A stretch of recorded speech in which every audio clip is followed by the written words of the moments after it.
What's going on YouTube and my fellow reefers? It's been 9 months since I started using the Red Sea Complete Reef Care. So the first thing I will say is there's value to this product. I always like to start off with value. I think value is something very important, in this new age of careful spending. So I think that for 3 months, $179 is pretty good. Now, as long as you stay within the recommended amount of water volume, the value is there. Now, Red Sea only makes 3 sizes. This is the largest size. It goes up to 160 gallons, which is what I have right here. Now, if you go well over the 160 gallon mark, if you're looking at 200, even 300 plus, you're gonna be going through this product very quickly. And I think if you can manage to make this last you for about 3 months or even more, then yeah, kudos to you. That's great value. It's $179, but it's 3 months. And we all know these premium soda supplements do cost money no matter where it's from. Either it's Tropic Marin, Brightwell, Seachem, Bulk Reef Supply also does supplementing as well. This could save you money doing water changes because it does replenish all those trace elements that typically with water changes you do want to replenish. So my initial thoughts when I transitioned over to the Complete Reef Care is I noticed more polyp extension, more coloration, and more growth. So, I mean, for a supplement, that's what we're looking for, really. I mean, we're not looking for anything else. Of course, and with that also came stability. Now, you can use this product, you can manually pretty much dose it. So the calculation is it's really straightforward. It's a very simple equation. Whatever you dose of calcium, if you want to find out how much alkalinity, you multiply it by 2. And if you want to know how much of parts 3 and 4 to dose, you divide it by 2. So basically times 2 for the alkalinity and divided by 2 for the trace elements. It's a very simple equation. And with that being said, you can use any dosers that you'd like.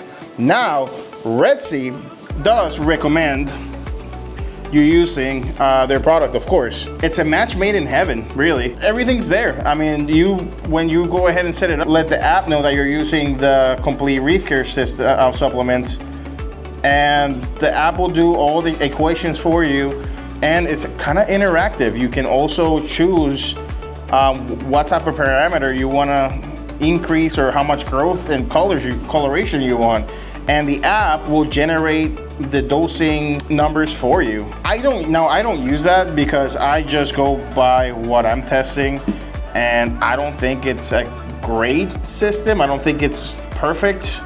I'm sure there are mixed feelings about that feature where you pretty much tell the app what you want and it'll calculate it for you. You can do whatever you want with that. Now, I will say this. I don't think this is a good product for beginners. I know, I'm just gonna say it. And I'll tell you guys why. Now, as a beginner, you probably don't understand parameters very well. You probably don't know how to test properly. It takes a while. It does take a while for you to get it down and understand what coral consumes what. And also, I am gonna say that as a beginner, you're probably gonna have a new tank. Until the tank matures, you're gonna have parameter swings. It happens. Sometimes it happens more than others, but so the thing about this is, and the beauty of it and the charming fact is that all these bottles do deplete at the same time as long as you follow the formula. I like that, and it helps budget, and it's meant to be used like that. Of course, you can do whatever you want with it. You can dose more of this or more of that. You can not follow the formula at all. So you do you. But I have followed it to the T. I've used the formula and it's great. Now, like I said before, as a beginner though, if you do want to increase alkalinity, I just recommend you guys to just get separate supplements that gives you alkalinity. Just have it in hand, because this product is great at keeping everything stable. The problem is if you for some reason have some swings could happen. And I don't think it's because of the product. The difference is in salt, or the importance of testing your new salt mix before you do water changes. We've seen inconsistent batches, meaning inconsistent traces. Even though a salt claims to have a DKH of alkalinity, you don't mix it properly, or if you store it for a certain period of time, that can drop. At least I haven't had any issues with it, but a lot of people might point and say, hey, this product is lowering my alkalinity, my parameters now are super out of whack after I started using the product. But you know, to that I say, are you using the correct salt? Are you testing your salt before you do your water changes? Because a lot of people don't talk about that. When you do water changes and you're not testing, you can be causing those parameter swings because you're either not mixing it right, you're not storing it correctly. So when you do these large or constant water changes, that's really where you're gonna see those parameter swings. So let's say you get a batch of salt, even though the salinity is fine and you're mixing it properly, you're still coming out with like 6 or 5 DKH of alkalinity. I'm using alkalinity as an example. Of course, it could be anything else. Don't throw it away. Just raise it up. Just pour some alkalinity. Just keep some alkalinity in hand and bring it up to whatever level you desire. Because like I said, this product is super awesome to keep a stable parameter. This product is not meant to save you and jump alkalinity from 5 to 9 overnight. So I'm gonna go over Red Sea's recommendation on using this product. I just wanna touch up on a few things to note. Red Sea does not recommend for you to have macroalgae or refugium. The reason for that is because the macroalgae and the refugium will consume all the trace elements that you're adding into your tank. It'll probably grow it really, really fast, and you're gonna have some really nice macroalgae. The only issue with that is that you'll be competing with your coral. And I think that's the reason why I think Red Sea recommends for you to not have a refugium. Now for nutrient control, all you gotta do is do your water changes. You know, Red Sea, even though you're putting trace elements back into your tank, Red Sea does recommend for you to still keep your routine water changes. That's what I do. I do some NOPOC, some carbon, because I do have a pretty